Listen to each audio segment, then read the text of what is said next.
আমি আজ এখানে দাঁড়িয়েছি ভিন্ন এক অনুভূতি ও আবেগ নিয়ে। বাংলাদেশের এই পলিসি লেভেলটায় আমার প্রথম বক্তব্য এটা।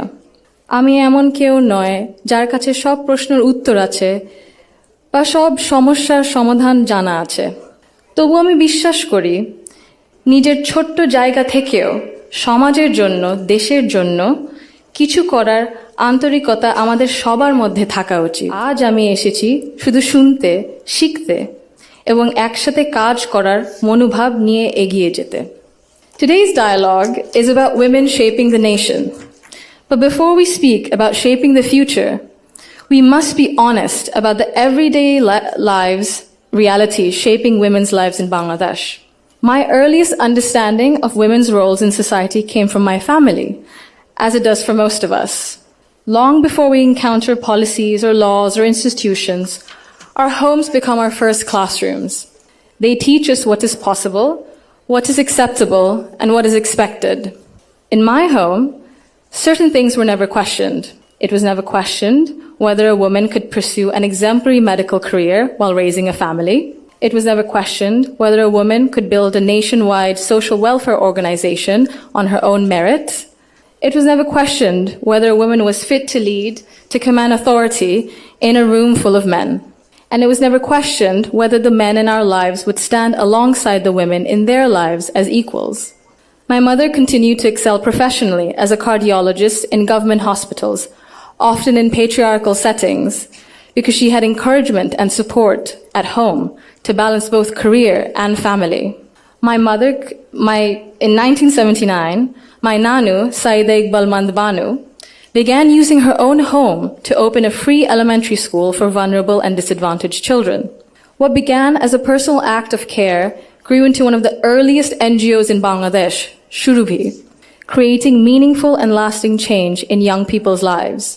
The belief that women's dignity must be recognized both privately and publicly was also reflected in my grandparents' lives and leadership beyond our family.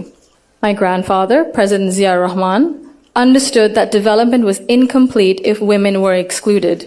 He saw women as capable contributors at home, at work, and in public life, and that belief carried into the choices he made as a leader.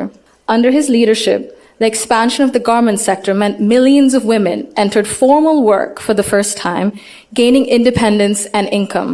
The creation then of the Ministry of Women's Affairs reflected a conviction that improving the lives of women and girls required intention and structure. These were not just policy decisions, but they were an extension of the values that he lived by personally. That foundation was carried forward by my grandmother, Begum Khaleda Zia, who understood the transformative power of education that gave women voice, choice, and confidence.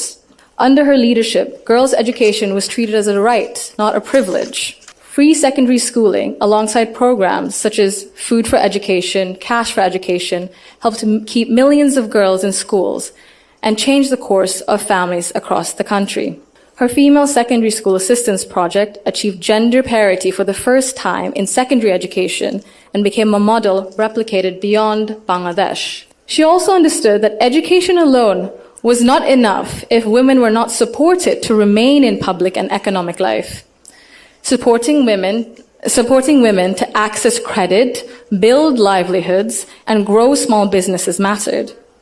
So did recognizing the realities of motherhood, of childcare, and that required systems being strengthened around maternity leave and childcare, which she did. That is because women were made to choose between family and participation in the economy. For me, these legacies show the values that I saw both reflected at home and in public. I was privileged to grow up surrounded by exceptional women, confident, capable, and accomplished.